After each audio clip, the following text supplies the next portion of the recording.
Nanti ada penyerahan cucu saya didoakan sama-sama berumur 14 hari. Ya. Oh sebentar saya lupa sebelum saya sharing. Oke. Saudara masih ingat waktu kasusnya Verdi Sambo? Ya. Ternyata primadona ini bukan Verdi Sambo, tapi Richard Eliezer. Betul tidak? Ya. Itu jadi orang yang hebat. Masih ingat pengacaranya? Roni. Nah, pernah ke gereja kita juga bukan? Ya. Ya. Saudara, betul-betul fenomenal. Saya ini ketemu Roni kira-kira tahun 98, antara September atau Oktober. Waktu itu dia lahir besar di Manokwari. Saya nggak pernah kenal dia. Di suatu tempat di kota Manokwari, saya lihat ada anaknya Roni ini, kurus, kelas 2 SMP waktu itu. Saya nggak tahu mesti bagaimana. Terus Roh Kudus bilang, sekolah anak-anak itu, selamatkan dia. Jadi saya dekati dia, saya kenalkan. Itu dan dia nama siapa? Roni Om. Ya. Terus tinggal di mana? Dari situ. Nah, terus saya tanya, kamu di mana? Saya meninggal Om, saya nggak kenal sama 4 tahun. Kamu tinggal sama siapa? Sama Mama. Boleh nggak Om ketemu Mamamu? Untuk apa? Ya mau kenalan aja. Tapi saya sudah tahu Roh Kudus harus ngomong. Akhirnya saya ketemu mamanya itu PNS, pegawai negeri. Roni punya kakak 1 perempuan. Nah, mereka cuma 2 bersaudara. Saya nggak tanya macam-macam, langsung Roh Kudus bilang, Ibu, mulai hari ini Roni ini tanggung jawab saya untuk biaya sekolah untuk semuanya. Mamanya nangis. Karena ternyata hari-hari itu dia kerepotan untuk biayai 2 anak gaji PNS. Oke Bu, gak usah khawatir. Ibu udah bilang terima kasih. Dia lulus SMP, mau masuk SMA. Oh, papanya orang Maluku, Tawapesin, mamanya Barundeng, orang Minasa. Dia bilang, Pak boleh nggak saya SMA di Manado saja ikut Oma? Kalau mama mengizinkan kenapa tidak? Akhirnya dia SMA di Manado. Waktu dia kelas 2 SMA, akhir mau naik kelas 3. Waktu itu mamanya divonis kanker oleh dokter. Tiba-tiba Roh Kudus bilang, suruh kami berangkat ke Jakarta untuk melihat mamanya. Dan dia bantah, enggak Pak, ini saya udah dekat ujian. Rekan-rekan kelas, sebentar aja lah, kamu apa? Saya nggak bilang pada Roni kalau mamanya sudah nggak lama lagi. Roni berapa? Nggak sampai seminggu mamanya meninggal. Coba kalau saya nggak taat, saya mikir duit Manado Jakarta beli tiketnya bagaimana? Waduh, di situ dia bilang Papa hebatnya bisa tahu. Ya maafkan Papa, kalau Papa nggak bisa ngapa-ngapain cuma itu. Nah lulus SMA, dia bilang Pak boleh nggak saya ngambil hukum? Kenapa tidak? Karena saya tahu motivasinya. Dia ingin nolong orang yang susah, yang tertindas, yang tidak diperlakukan tidak adil. Dia dapat di Atmajaya Semanggi Jakarta. Lulus, ya. Terus dia bilang, Pak boleh nggak saya lanjutkan profesi pengacara? Lanjut, kalau memang Tuhan yang buka jalan untuk kamu. Dia ngambil profesi pengacara, waktu pelantikan saya hadir, dan saya cuma pesan 1. Awas kamu, berani ngurus perceraian, Papa batalkan kamu jadi anak Papa. Maka itu dia nggak berani ngurus perceraian sampai hari ini. Awas. Maaf ya, pengacara itu kayaknya kalau ngurus perceraian pasti gampang kok, pasti cerai. Bayar mahal lagi, maaf ya jadi pengacara bertobat. Tiba-tiba tanpa sepengetahuan saya, dia daftarkan, saya lupa di lembaga hukumnya apa, pengacara nggak dibayar pro bono. Oh hebat juga kamu. Nah kasus pertama yang dia tangani itu kasus Afriani Tubutani. Tubutani? Iya betul. Nah, 9 korban itu yang nabrak itu, ya narkoba ini. Soalnya dia daftarkan diri, kan nggak ada yang mau jadi pengacara. Yang meninggal itu tukang bangunan dari daerah Jawa Tengah semua. Wah di situ namanya memulai atas. Karena dia menang kasusnya itu. Nah, kasus kedua Tuhan angkat dia, Ahok diadili, dia jadi pengacara keempat dari sekian puluh pengacara. Nah, klimaksnya yang sekarang ini kasus Eliezer. Jadi keluarga Eliezer ini, ya waktu Michael, Helen menikah, Eliezer datang bersama calonnya di pernikahan mereka. Masuk Roni Talapesi bersama istrinya. Ya, tapi mereka diam-diam. Sebab hari itu tanggal 5, Eliezer ini belum resmi diumumkan di media. Dia keluar tanggal 4 bebasnya. Maka itu diam-diam nggak boleh foto. Padahal itu itu Eliezer. Saya bilang sedikit kok selingkuh.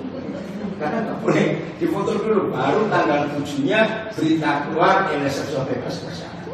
Saya mengerti nggak sempat foto. Nah, setelah kasus Eliezer ini, wah betul-betul Indonesia kagum pengacara.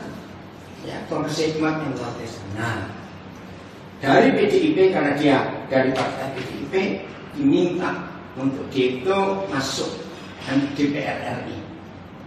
Dapil Jakarta mana saya lupa. Tapi yang paling penting daerah pemilihan luar negeri. Nah, jadi saya dipilih ke banyak negara sampai setengah. Saya bawa kartu namanya. Jangan lupa nanti 14 Februari kalau bisa orang milih anggota DPR cari yang namanya Roni Talapesi. Awas tidak. Yang ikuti di rumah juga cari. Karena pemilu 2024 ini unik. Pertama kali di Indonesia serentak. Dari milih presiden, wakil, yang gubernur, bupati, wali kota, ya, terus sampai ke anggota MPR, DPR, itu bareng semua. Sebaiknya kertasnya saya tapi itu nanti. Ini yang saya taruh di sini, silakan ambil nanti. Nggak ambil harus. Baik, ya sudah balas, saudara. Jadi ternyata mamanya Peti ini punya sepupu di Belanda. Hampir tiap hari namanya Pak Richard itu antar jemput saya pelayan. Termasuk kemarin Persiko. Nah, saya sudah kontak nanti. Berarti ketemu umumnya. Baik. Terima kasih Mas Ivan membuka rumahnya. Ini mendadak saudara. Baru berapa hari ya tiba-tiba ya kita kumpul aja. Ada baru Selasa ini saya Jumat. Nah, biasa memang dadakan begitu. Ayo kita belajar, siap ya? Baik.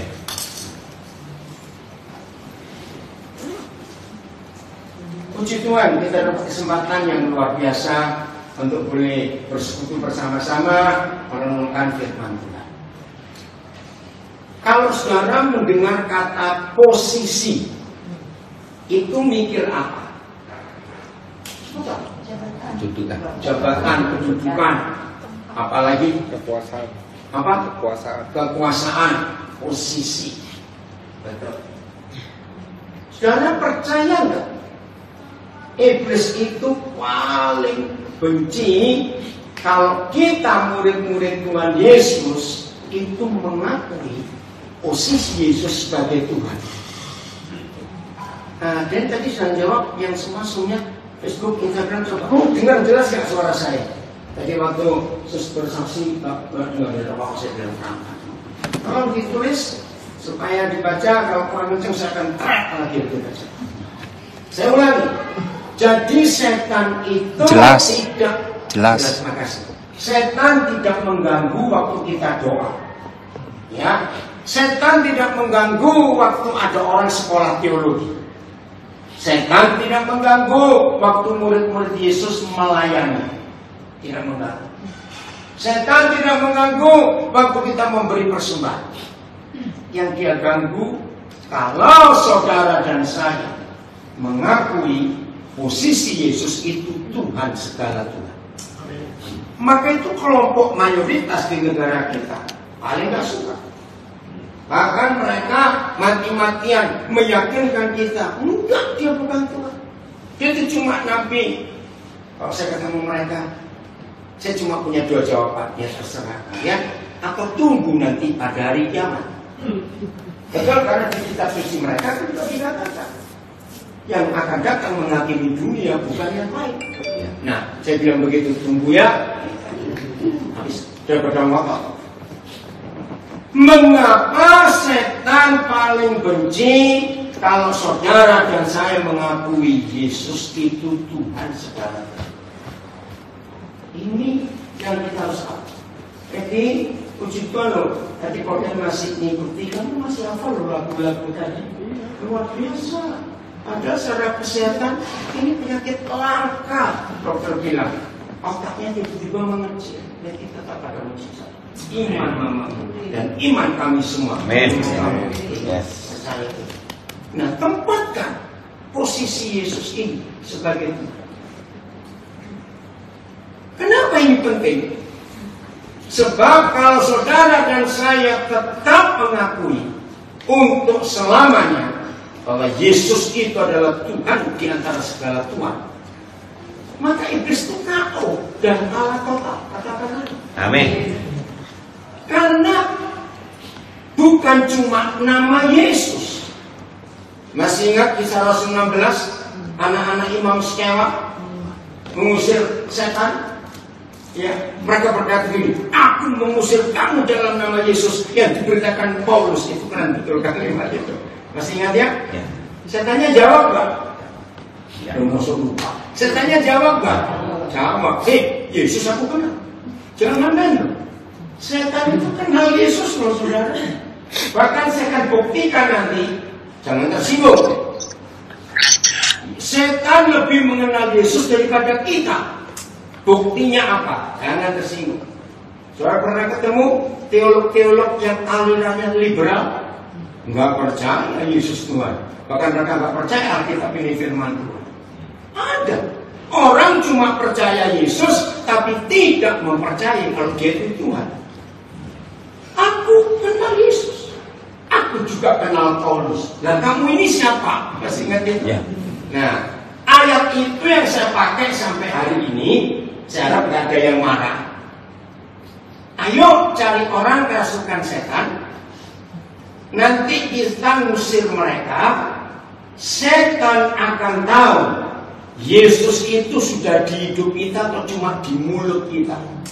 Keren banyak itu. Di mana buktikannya? Ya tunggu siapa yang diusir siapa. Lu serius? Saya tidak pernah ketemu ayat lain di Alkitab. Jadi setan itu tahu loh. Yesus itu cuma di mulut kita atau sudah di hidup kita.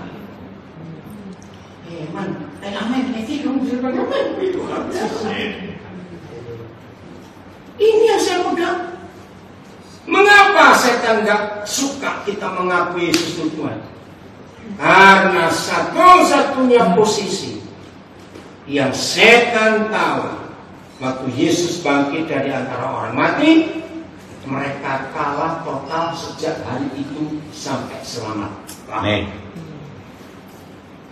Jadi kalau setan kitanya sebut Yesus dalam nama Yesus atau dalam nama Tuhan Yesus, belum tentu setan lari. Karena kalau mereka tahu nama Tuhan Yesus cuma kita sebut di mulut, tapi dalam praktek hidup Yesus bukan Tuhan. Maaf ya, ini kita perlu belajar. Satu-satunya pengalaman yang saya pernah diberi oleh Tuhan, aduh keren betul. Tahun 70-an akhir antara 78 79 di Kalimantan Tengah bagian pedalaman, saya diminta untuk retreat remaja. Udah zaman itu belum ada listrik. Untuk menuju ke situ dari kota Banjarbaru, kami harus naik kak perahu ketintingnya atau kelotok itu ganti 3 sungai baru nyampe. Motor nggak ada, apalagi mobil. Ya tahun 70-an. Tapi saya kaget, ternyata di desa itu ada berapa anak muda remaja yang cukup modern.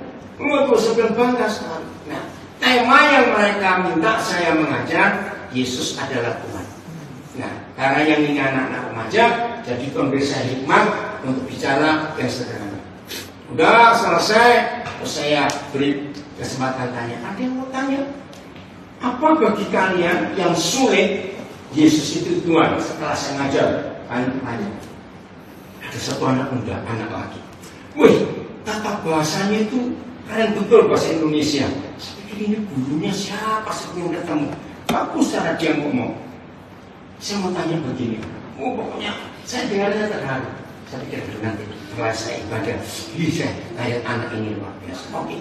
Jadi apa kesulitanmu? Di bagian apa Yesus itu nggak bisa jadi Tuhan di hidupmu? Jawaban ini dari saya senang jadi jengkel, ingin tertawa, ingin marah juga. Soal jodoh, dengan baik-baik ya, dengan baik. Soal jodoh, oh iya, kenapa? Kenapa masalah yang lain kamu berani serahkan kepada Yesus yang adalah Tuhan? Cuma jodoh kok tidak? Kan saya tanya baik-baik. Jawabannya bilang, aku dikasih yang jelek kok. Jujur. Kalau kita belum menikah semua bisa pikir kayak gitu enggak? Ya, jujur. Lo jawab cepat. Bisa. Saudara, terus terang sejak hari itu, hati-hati. Maka itu mari semua kita jujur pada diri kita sendiri. Di area mana di hidup kita yang Yesus belum jadi Tuhan untuk area itu. Jangan tersinggung ya. Saya minta saudara jawab. Buat orang kaya. Buat orang kaya. Yang belum kaya pura-pura kaya sudah bisa jawab. Itu maksud saya. Ya, pura-pura. Gampang. Lebih gampang pura-pura kaya daripada pura-pura miskin. Betul atau tidak? Iya toh? Oke, dengar.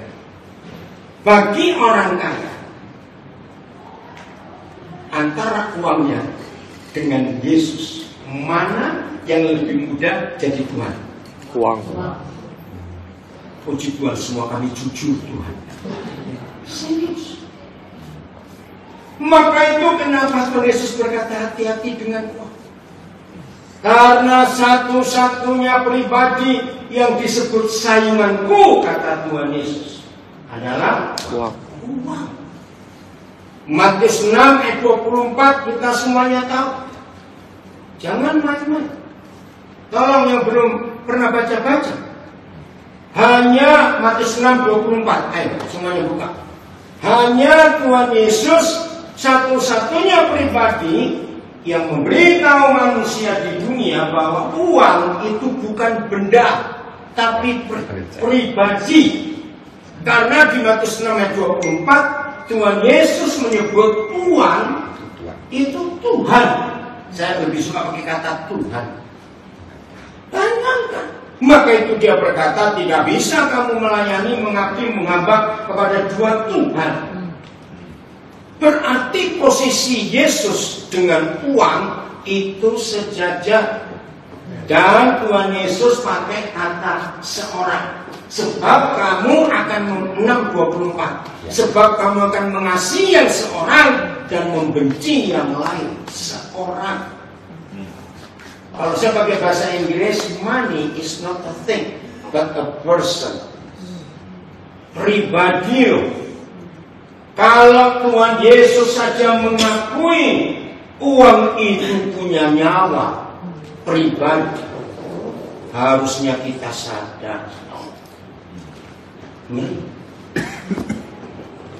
Maka itu gara-gara ayat itu saya punya kalimat. Selama uang masih di dompet, dia adalah hamba yang baik. Tapi begitu uang kita pindahkan ke hati, dia jadi tuan yang jahat. Betul atau salah? Semua keributan di dunia, termasuk pemilihan presiden yang ada, sampai ributnya gara-gara uang. Dan kurang ajarnya si uang. Mereka bisa sembunyi dan memanipulasi agama. Uang itu tidak bisa dimanipulasi, memanipulasi yang lain. Di agama, uang itu paling pintar menyembunyikan itu. Maka itu dalam sejarah dunia. Karena ingat istilah money laundering, pencucian uang. Ternyata satu-satunya tempat yang paling aman cuci uang itu di agama. Maka itu kalau saya lihat ada agama-agama yang sosial, pelayanan sosial yang luar biasa, pasti banyak orang kaya yang nyumbang di situ. Mau, jangan tersinggung. Lo betul? Ya nanti mau masuk dulu sama kaki yang sakitnya. Bisa sampai dengar dari dalam. Ya oke, saya istirahat. Saya bilang, kalau saudara melihat kelompok-kelompok agama tertentu, apa itu? Bakti sosialnya luar biasa. Jangan takut, jangan kaget. Di situ makin banyak orang kaya nyumbang. Lu ya atau tidak? Jauh. Kenapa? Aman cuci uang di situ. Dan itu sudah terjadi dalam sepanjang sejarah manusia. Masih ingat mafia-mafia jahat di Italia? Ya. Di mana mereka cuci uangnya? Dalam gereja. Ngeri sekali.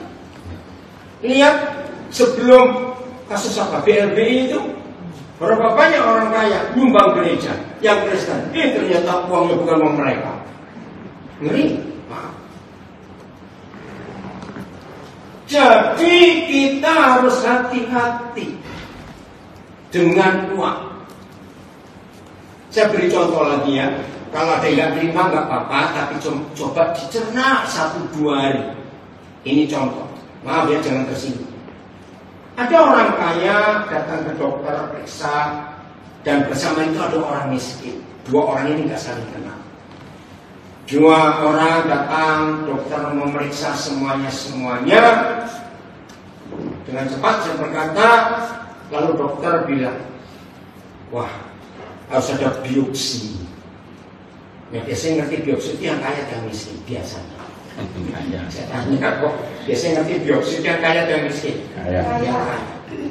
Yang miskin sulit bisa terbiopsi. Ya. Kalau ada orang itu bilang biopsi saja, pokoknya pilek nggak bisa keluar itu aja. Tapi susah ternyata biopsi itu apa? Oke? Wah, berarti ini kanker. Tapi tunggu ya, akan diambil sesuatu jaringannya. Balik 10 hari kemudian, 2 orang ini balik ke dokter yang sama. Dengan berat hati dokter berkata, maaf, terlambat stadium 4. Jujur, siapa yang berharap Tuhan nomor 1? Yang kaya dan miskin. Langsung berkata, Tuhan tolong. Cepetan. Yang miskin dan yang kaya miskin. Pintar semua. Kenapa yang miskin langsung, Tuhan tolong. Lalu yang kaya bagaimana? Singapura. Kalau perlu Amerika. Kalau ditutup ada, berangkat ke tutup juga. Maaf. Nah, pertanyaannya, apa salah orang ke dokter? Tidak. Lalu di mana letak Yesus itu Tuhan dalam kasus ini? Berarti pertanyaan saya, loh, jujur Ustaz, bagi 2 orang ini yang kaya dan yang miskin, untuk menempatkan Yesus Kristus di posisi Tuhan, lebih mudah yang mana? Ayo. Saya harap contoh ini menyadarkan kita untuk mengerti. Saya tidak menghakimi, tapi ini penting. Coba tanya secara pribadi, termasuk yang ikuti di rumah. Betulkah Yesus itu tetap Tuhan di hidupku? Boleh nggak saya berkata belum tentu? Karena manusia. Saudara, ini loh yang kita harus diingatkan terus.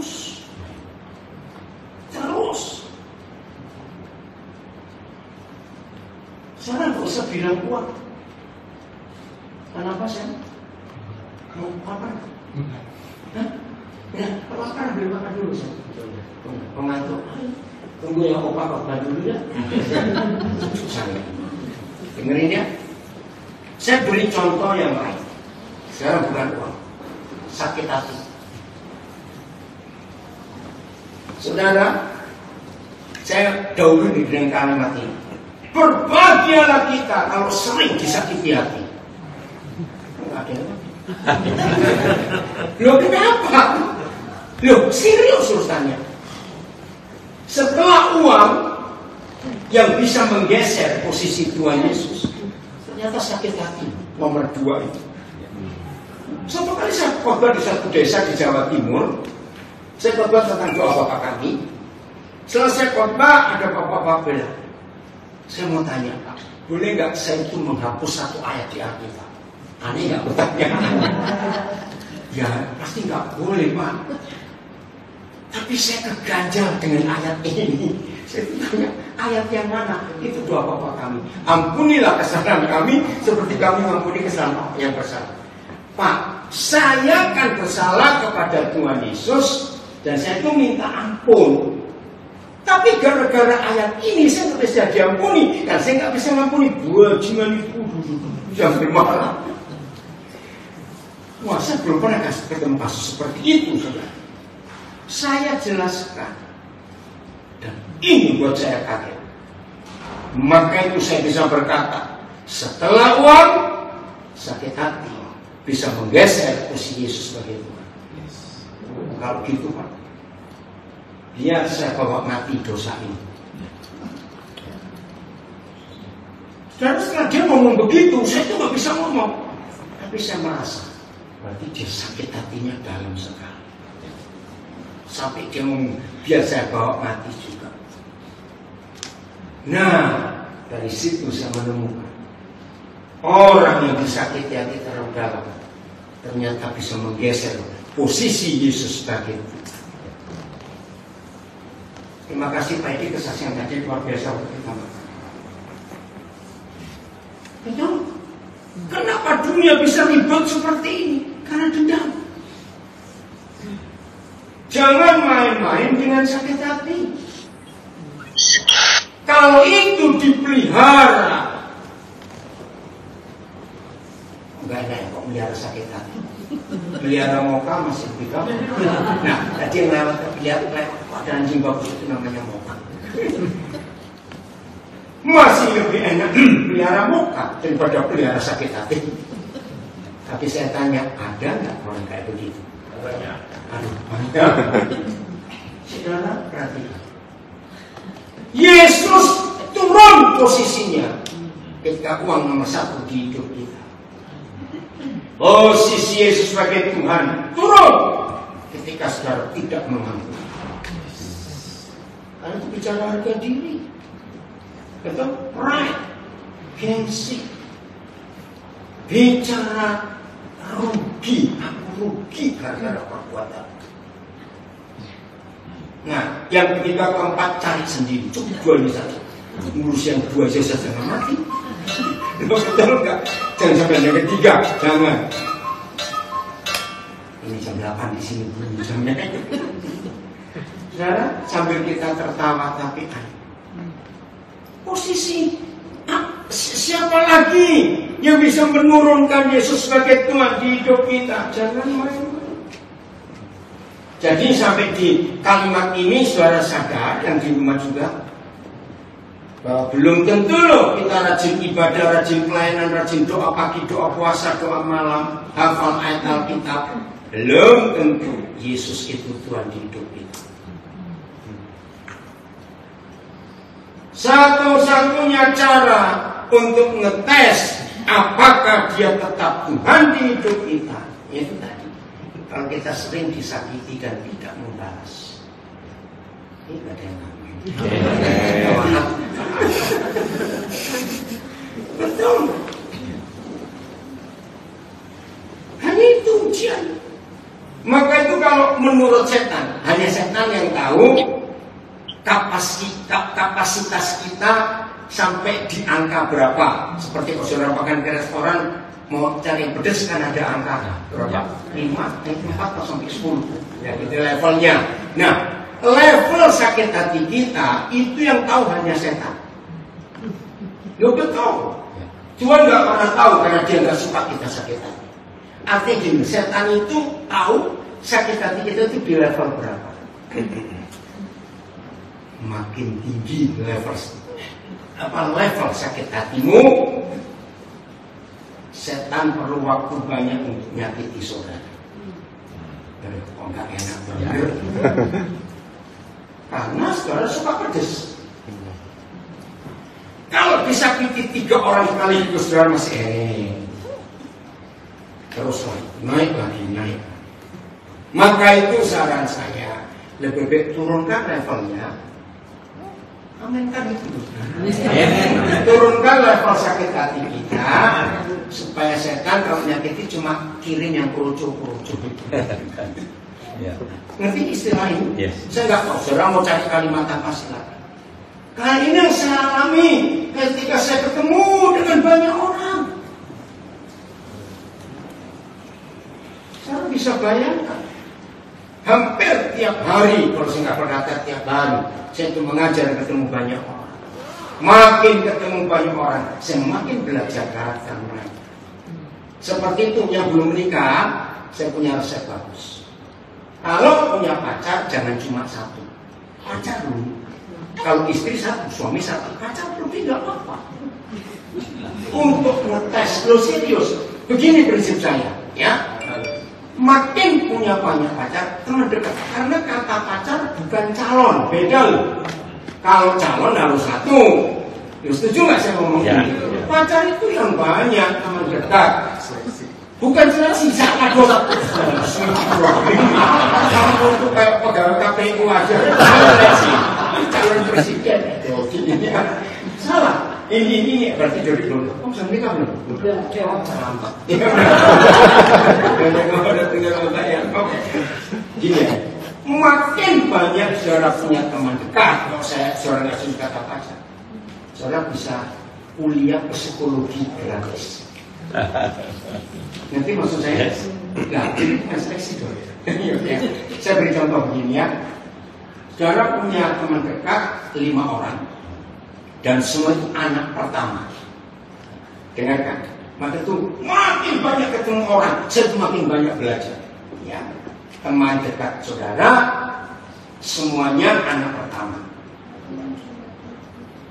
Yang nomor 1, anak pertama dengan papa mama. Yang kedua hanya dengan mamanya. Yang ketiga hanya dengan papanya. Yang keempat besar dengan om tantenya, anak pertama sudah. Yang kelima besar di panti asuhan. Saya tanya, 5 anak pertama ini dengan latar belakang berbeda, karakternya sama atau beda? Nah, pintar semua kalau begitu. Nah, kenali mereka baik-baik, pelajari karakternya. Oh, kalau anak tunggal ada papa mama begini. Oh, anak pertama hanya dengan mama saja, begitu dan seterusnya. Makin banyak saudara punya teman yang aneh-aneh. Amin kan? Yang nyebelin, yang jengkelin, yang gregetin, yang apa saja. Makin hebat saudara punya dosen gratis. Ya. Nah, maka itu gembala-gembala, ini resep yang saya temukan. Karena saya pernah jadi gembala hampir 14 tahun. Makin banyak jemaat kita aneh-aneh, kita makin ekspor. Jimmy, Samuel, pasti pejabat gembala. Ya. Andre, betul enggak? Makin aneh-aneh jemaat itu. Wih, kita punya koleksi dosen yang hebat-hebat. Jangan diusir, biarin. Loh, kamu tak kamu. Serius. Nah, maka itu saya bisa konseling banyak orang, bahkan banyak psikolog yang tahu saya. Pak Dino bisa begitu, kuliah di mana? Oh, saya kuliah gratis psikologi. Dia tinggal di ketemu orang yang wangi dalam hidup saya. Halo. Kalau saya lihat anak saya begitu banyak, oh awal-awal bengkok-bengkoknya nggak karuan. Tapi puji Tuhan, Tuhan bisa tolong melakukan itu.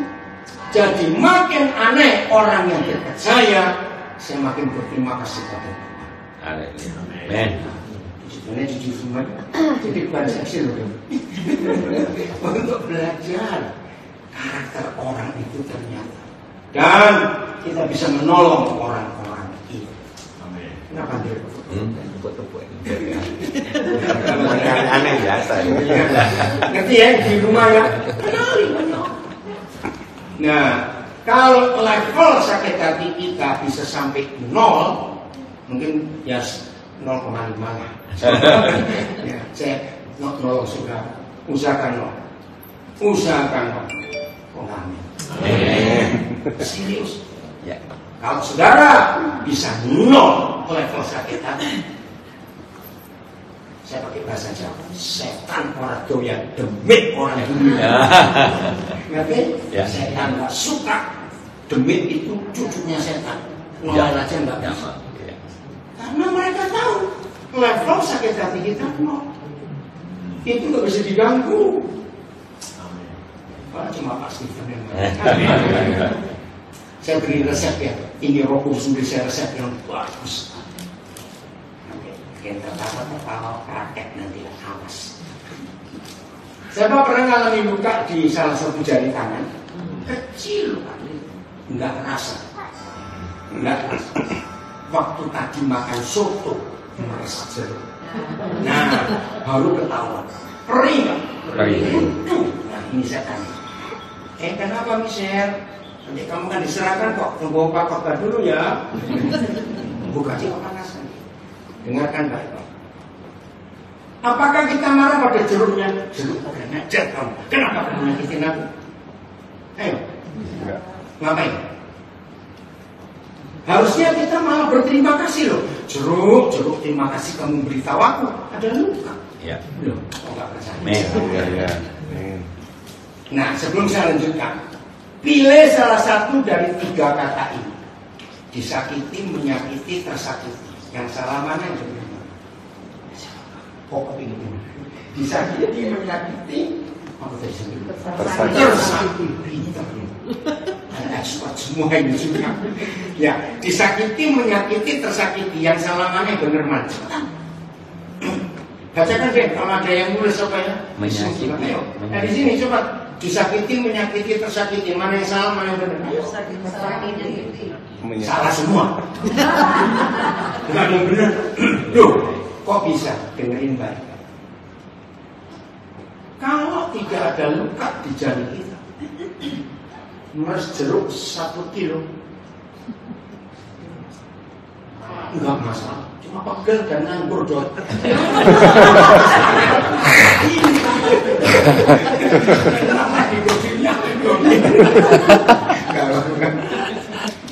Loh, tapi ini fakta bukan?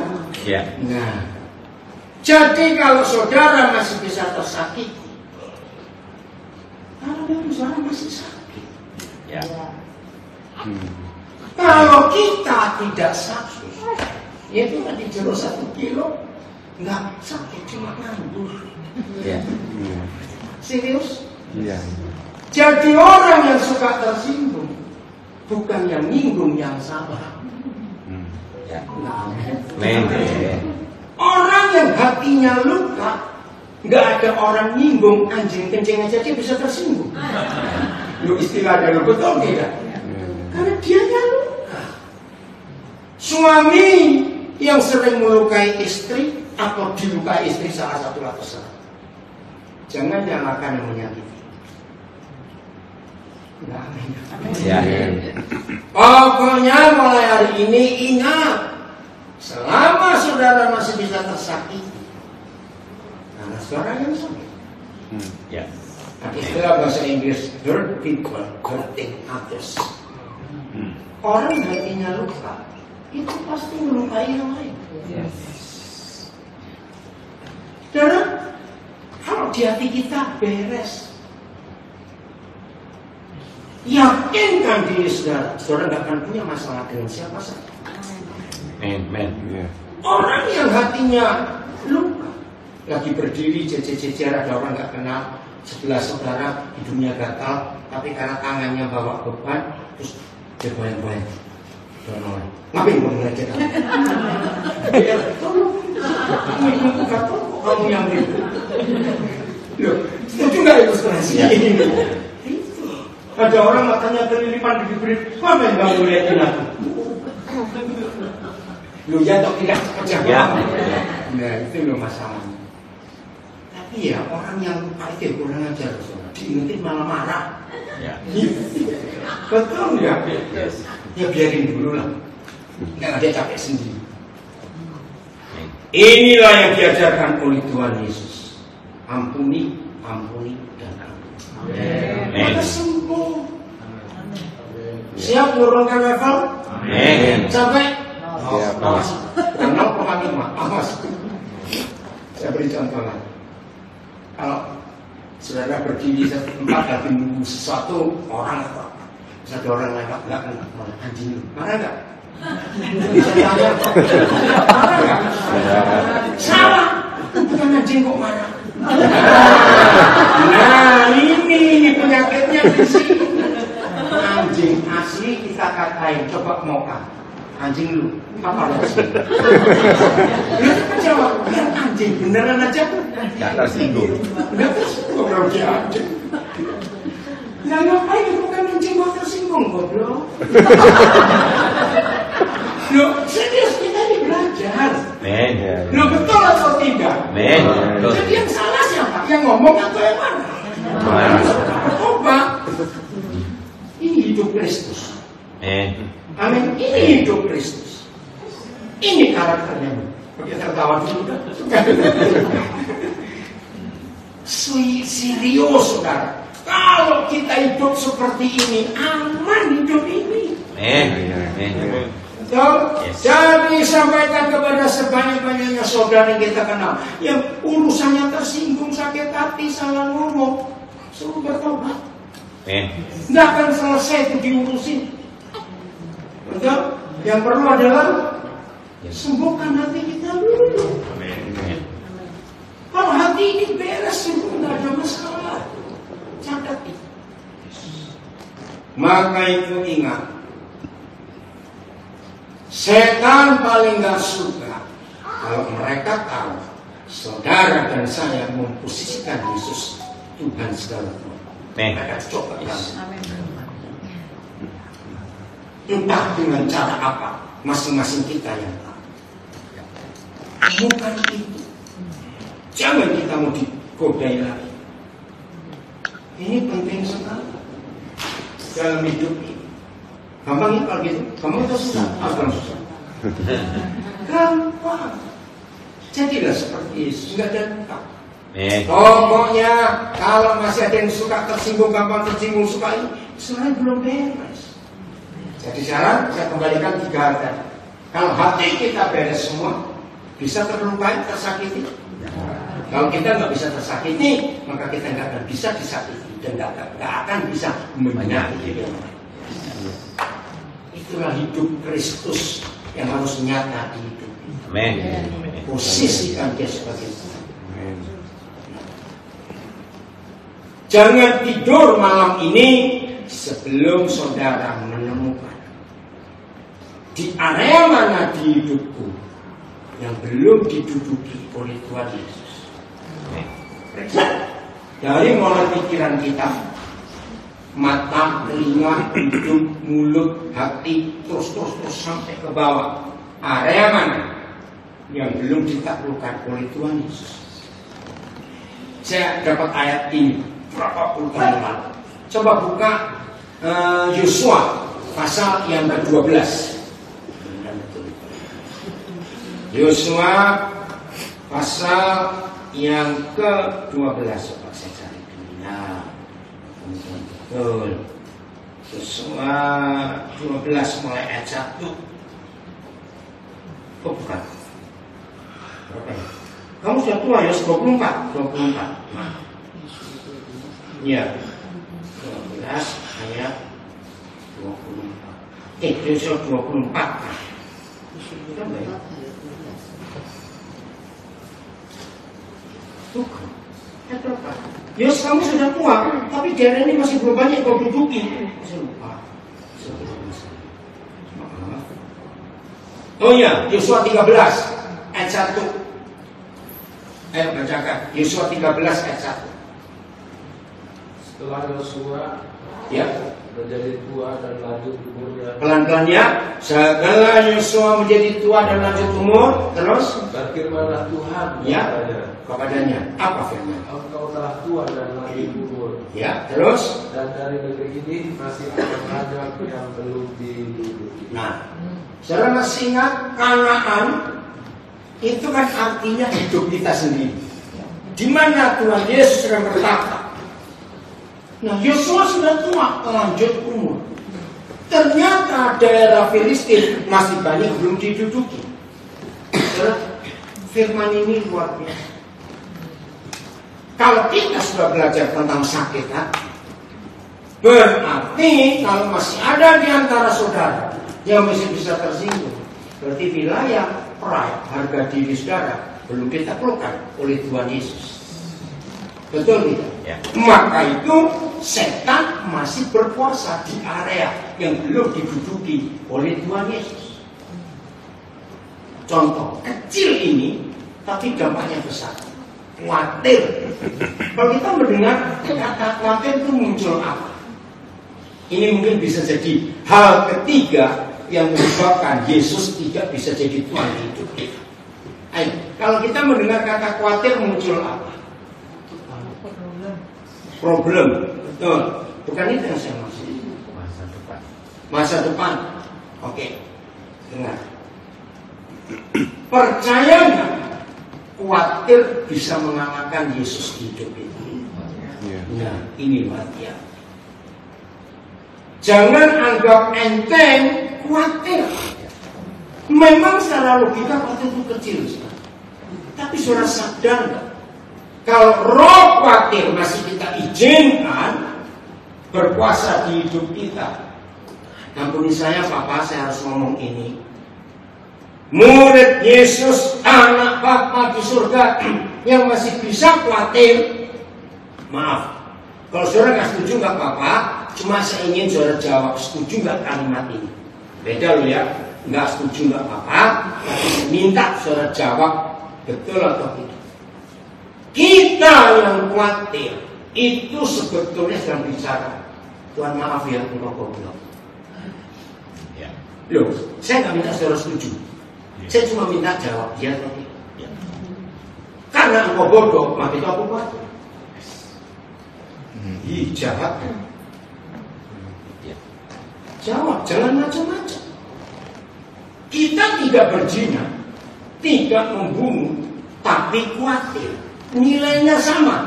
Loh, jangan membunuh, jangan berzina, jangan khawatir.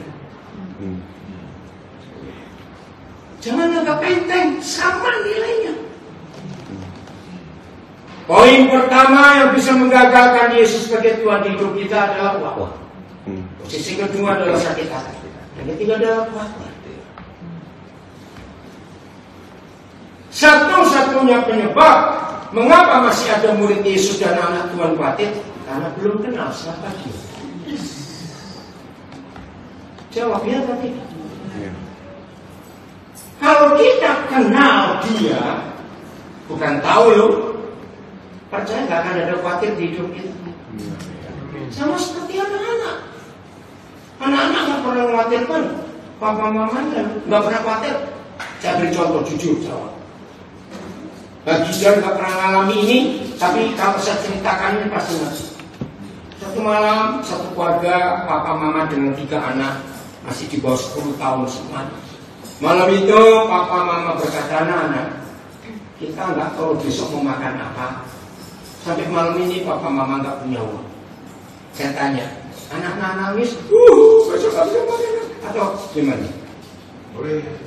Oh, nggak pusing. Mereka lompat-lompat main lagi.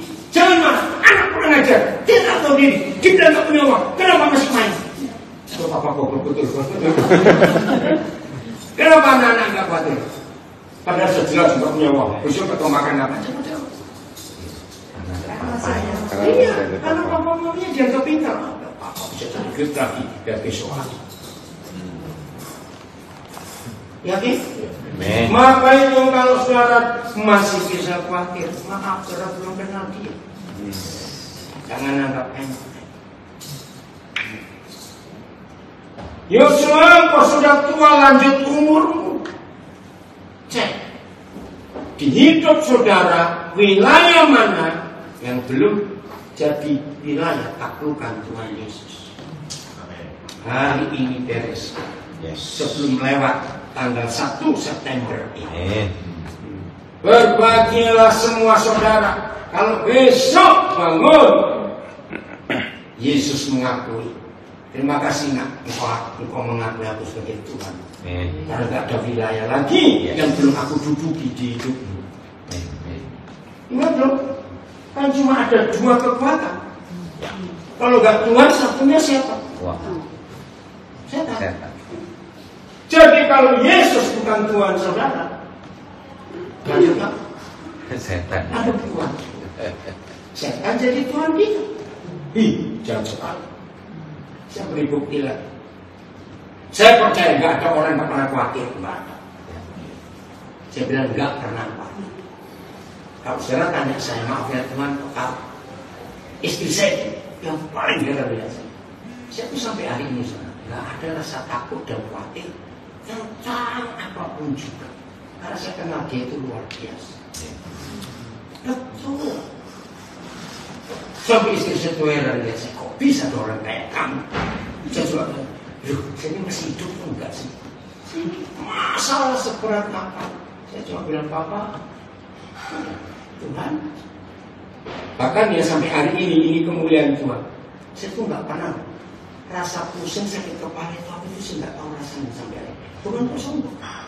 Saya bersyukur atas anugerah Tuhan. Maka itu di tas saya nggak pernah bawa apa itu dekolgen, itu nggak ada sama sekali. Saya cuma bawa minyak angin itu gara-gara nyamuk. Untuk yang enggak minyak angin, lu digigit nyamuk nggak usah kosong. Nggak untuk yang lain. Hebat ya, karena saya kenal dia. Saya buktikan lewat saudara yang pernah khawatir dan sering khawatir.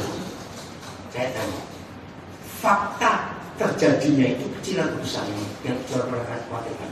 Kecil. Nah, seharusnya makin tua usia saudara, makin tidak khawatir. Makin tidak khawatir. Nggak kenal dia. Dulu ya tapi faktanya balik. Salah gimana? Jadi kalau khawatir itu datang, sapa dia. Lu lagi kenal aku. Kan kamu pernah muncul tuh tahun 70-an, 80-an, tahun 90-an, 2000-an mereka sering muncul nggak? Ya. Sering. Ya udah. Kok buktinya? Nah ini salah satu cara saya pakai untuk orang-orang. Soalnya hari-hari ini banyak aneh saya tanya. Suara di pikiran. Ya. Itu sih sampai ngeri sendiri. Aduh saya nggak bisa tidur. Ini pikiran ngomong terus. Jangan begitu. Tidak, tidak. Kenapa? Jangan mau dibodohi. Kalau suara itu datang, suara bilang, Tan, kamu ngomong ini sejak kapan? Pasti sudah 3 tahun, 2 tahun. Ingatkan mereka, yang kamu ngomong 2 tahun lalu, bukti nggak terjadi. Aku masih hidup dan masih suka bakso sampai hari ini. Oh, amin. Loh, betul nggak? Suara itu kan pembohong semua. Ya. Jangan ditanggapi.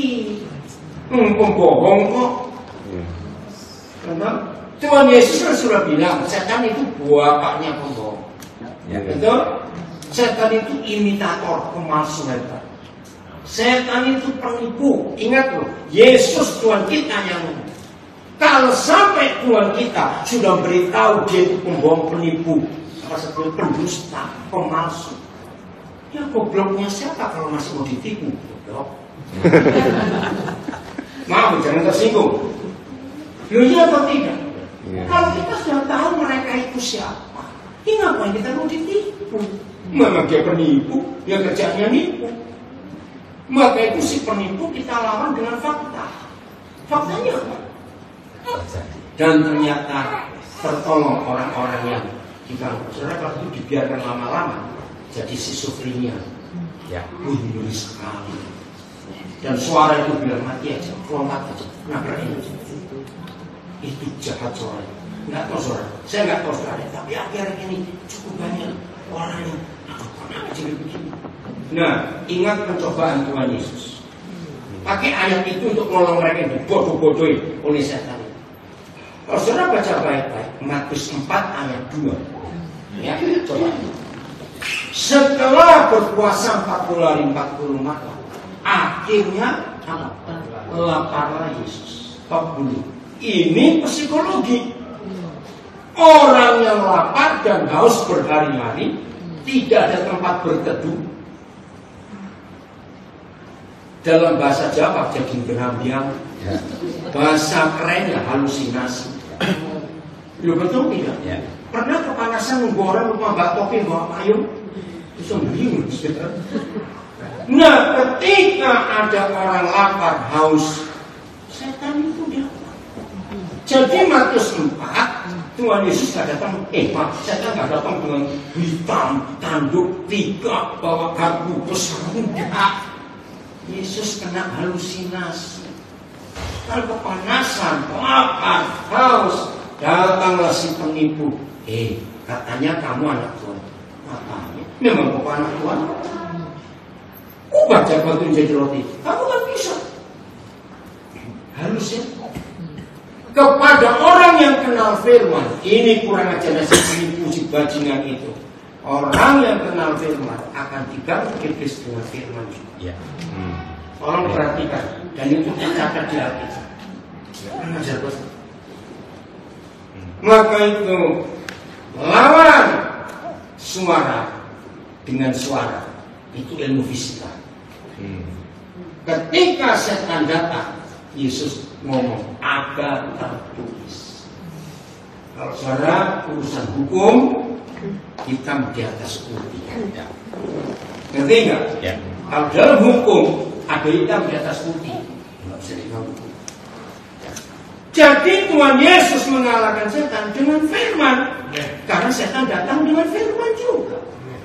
Nah, itu caranya ngontrol pikiran kita dari suara-suara kurang ajar itu pakai firman. Dan ternyata setan kalah kalau kita tahu firman itu berkuasa dan punya otoritas di kita. Sebelum saya akhiri, ada yang mau tanya? Tolong yang di rumah silakan nulis, nanti Daniel akan bacakan. Ada yang mau tanya? Ayo.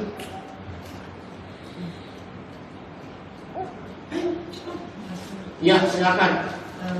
Tadi kan kalau kita khawatir itu kayak kita Menghina Tuhan. Ya, betul. Tapi kan Dan kita harus itu. Ya, kayak apa tadi? Tapi kan manusiawi dong, Mas. Maksudnya kadang-kadang kan khawatir ya. Apakah itu masih kita merasa takut? Tapi pada saat itu, kalau saya sih ya, saya langsung ingat firman Tuhan. Janganlah takut sebab aku menyertai engkau, janganlah takut sebab aku menolongmu. Dan itu menguatkan lagi dan ketakutan itu hilang. Ya sudah. Gak apa-apa kan? Ya, tapi jangan manusiawi. Oh, Kita ini memang manusia, tapi sudah di dalam Tuhan. Karena kalau kita pakai kata manusiawi, itu excuse. Betul nggak? Contoh. Ya, saya ini jatuh dalam perjinahan itu kan. Ya memang itu kelemahan saya. Harus kamu. Belum betul nggak? Nggak bisa. Jangan ada kata excuse bahasa Indonesia bukan alasan. Alibi. Alibi. Jangan cari itu. Ada yang ngomong tanya deh. Jangan. Belum ada. Nanti itu lawan dengan firman. Betul sekali. Atau kalau enggak nggak usah beli. Kamu kan bohong setan. Aku lebih percaya papaku kok daripada kamu. Nggak harus pakai adat. Tapi kalau mengingat firman sampai. Jelas sih? Ada lagi? Ya. Ayo, yang lain. Pintar semua ya. Harus berdoa. Hari ini tidurlah yang nyenyak. Kalau saudara hidup dengan firman ini, asam lambungmu normal. Yes. Ugel lagi. Tekanan darah normal. Fungsi liver, fungsi ginjal normal. Amin. Yang nggak normal ya itu tadi penyebabnya. Uang, sakit hati, khawatir, menurunkan posisi Yesus bukan Tuhan. Yes. Jangan ada alasan lagi. Amen. Ya, memang aku penuh kelemahan Tuhan, tapi Engkau menjaga kekuatan. Begitu caranya. Ya, indah. Jangan nggak ada yang tanya di rumah, saya masih beri kesempatan. Yang di Zoom kamu bisa cek, di chatting nggak ada. Nggak ada. Nggak ada. Udah jelas ayat yang terakhir. Oh, terima kasih. Filipi 2 ayat yang ke-9 dan 10. Haleluya. Harus ada lagunya bagus. You are Lord, you are Lord. Engkaulah Tuhan. Siapa? Ya Tuhan, ya Tuhan. Ya, ayo baca. Filipi 2 ayat 9 dan 10. Ada yang tanya. Oh, ada yang tanya apa? Bacakan. Nggak usah namanya. Tapi bagaimana cara hidup kudus dan berkenan di tengah tempat kerja yang toksik? Ya, jadilah pohon teratai. Teratai tidak pernah tumbuh di tempat yang bersih, selalu lumpur yang kotor. Tapi bunganya nggak pernah kotor. Jadilah ikan di laut, walaupun sejak lahir sampai kita makan dia, tetap di laut asin, tapi ikannya nggak asin, karena dia hidup. Kalau ikan laut mati, itu jadi ikan asin. Jadi untuk bisa hidup kudus di tengah orang toksik, ya tadi itu kamu jangan ikut toksik, goblok. Kamu jadi manis, menimbulkan mereka yang keracunan. Itu caranya. Loh, kenapa orang toksik kamu ikuti toksik? Ya, oke, berarti kamu tadi nggak dengar dari awal. Jawabannya ditulis dulu, jangan goblok. Jadi jangan ditulis. Oh ya, apa lagi? Untuk spiritual check up tadi, Ya. apakah cuma 3 itu? Nah, makanya saya berarti terserah saudara punya kelemahan yang mana. Kelemahannya apa saja? Ya, tergantung. Iri hati bisa juga. Ya. Apa yang orang gampang iri juga macam itu. Nah, tergantung. Ya, masa dihadapi, rugi, sembuhkan diri sendiri. Gue jadi kamu. Jadi sembuhkan dulu hati kita, maka kita nggak akan sakit. Kenapa? Men.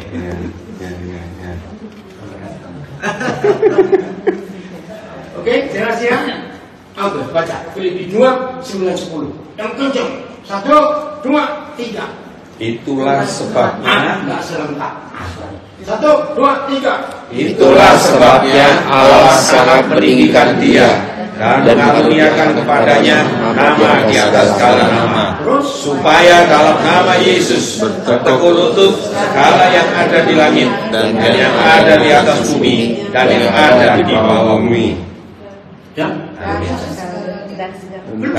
Dan segala lidah mengaku Yesus Kristus adalah Tuhan bagi kemuliaan Allah.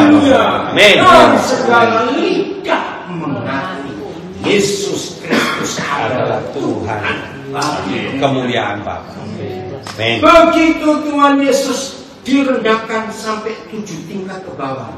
Saya ngaku. Kalau saudara baca ayat 6, 7, 8. Itu 7 tingkat Yesus turun ke bawah. Minusnya sampai 7. Habis.